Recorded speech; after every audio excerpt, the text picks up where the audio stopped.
Kimi ana te umanga Nestlé I tētahi tamaiti hei whakaki ki ake I te tūranga Milky Bar Kid I roto I tā rātou whakatairanga hou ka puta a te rātau.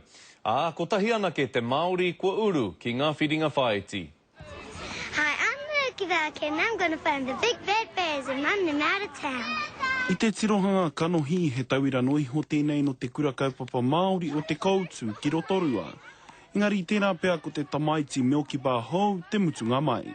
He mea pai, he mea harakua hoki. Mohio I paina te mea I rungo pera ki te tahi mea katakata me te harikua.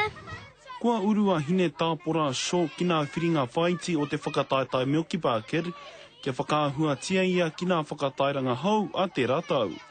E waru noi hona tau, engari mohio pui a koia tonu hei whakaki I tēnei tūrana. Whakaro katoa au nā te mea.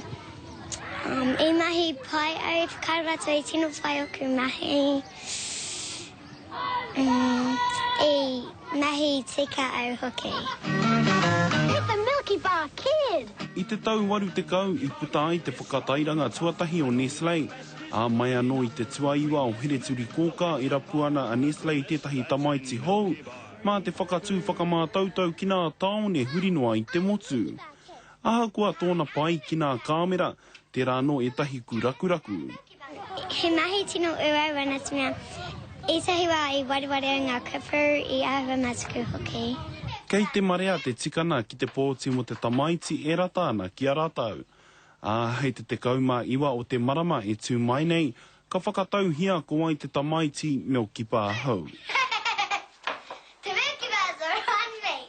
Rapara tāwhai, te karere. Now for those pesky villains. Pīwari, te tūmanako kia riro I aia.